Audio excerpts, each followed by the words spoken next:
Bismillah. Seorang yang beramal soleh dan beriman, akan tapi ia memiliki hasad di dalam dirinya. Apakah ini akan mencelakakannya di hadapan Allah? Bagaimana cara melatih agar tidak hasad? Ikhwani, cara melatih untuk tidak hasad harus tauhid kita kepada Allah akan kuat. Tauhid salah satu amalan kebaikan ketika sudah berada di dalam hati seorang hamba akan menusir masalah iri dan hasad dan semuanya. Dan kita harus mengetahui hasad ini mungkin masuk di dalam jiwa seorang hamba walaupun dia orang alim, walaupun dia ahli ilmu, bisa masuk hasad di dalamnya. Bahkan para sahabat berkata hasad di antara para menuntut ilmu lebih banyak daripada di antara ahli dunia. Bayangkan Al-Imam Al-Bukhari dan bagaimana ujian beliau di akhir umurnya. Imam Bukhari dari Bukhara. Kemudian semua umurnya beliau di mana? Dari negeri ke negeri, dari guru ke guru, faham? Semua umurnya berjuang untuk menumbuhkan hadis-hadis Rasulullah SAW. Lalu ada salah satu alim besar memanggil Al-Bukhari dari Bukhara ini. Berkata, wahai Muhammad, ayolah ke sini. Umur engkau sudah lebih dari 60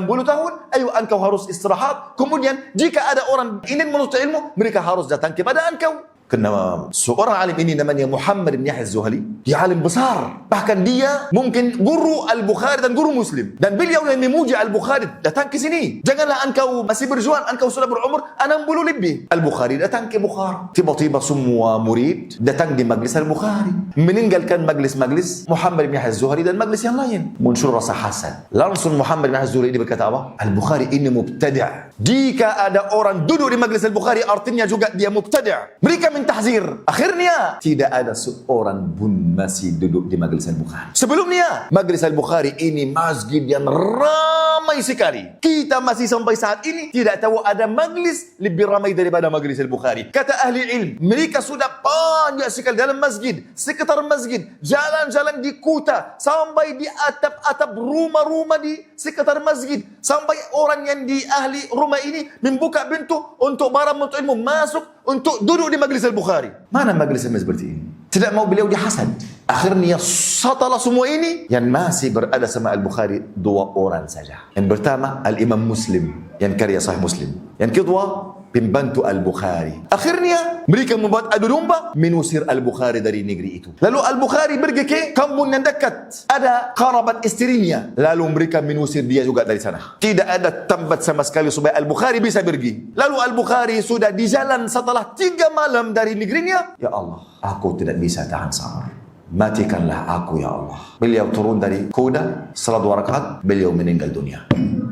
Ini siapa? Bukhari, imam ahli dunia semua. Setelah beliau meninggal dunia, orang umum datang untuk menuburkan jasadnya. Cium aroma misk sudah keluar dari jasadnya, sudah keluar dari tanah-tanah sekitarnya. Mereka semua sudah kumpul di kuburannya. Ya Allah, sampai orang yang sudah hasad sama Al-Bukhari, mereka datang ke kuburan Al-Bukhari meminta maaf. Setelah apa? Setelah kalian membunuh Al-Bukhari. Faham ikhwani? Engkau harus sadar bahwa kedudukan manusia Allah yang menetapkannya, bukan manusia. Jika engkau hasad tidak hasad, ini tidak akan berubah qadar.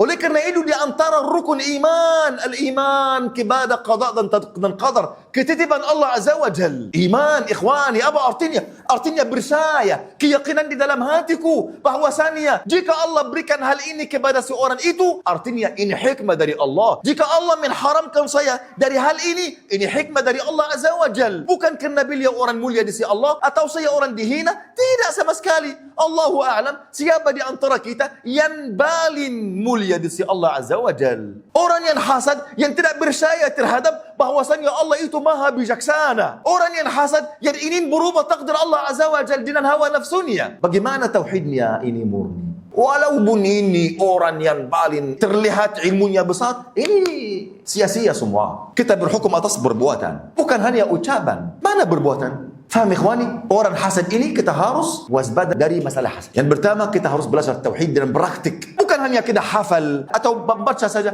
praktik. Kita berserah diri kepada Allah yang maha memberikan segala sesuatu, yang maha bisa, maha mampu subhanahu wa ta'ala segala sesuatu. Faham? Kemudian kita berdoa kepada Allah Azza wa Jalla. Kemudian kita selalu meluba hal yang paling agung daripada masalah ilmu, yaitu tazkiyatun nufus. Kita semua, mohon maaf, sibuk untuk menuntut ilmu. Tapi tidak ada yang sibuk untuk menyucikan hatinya. Sedangkan ini hal yang terutama sebelum semua amalan kebaikan yang lain. Wallahu a'lam.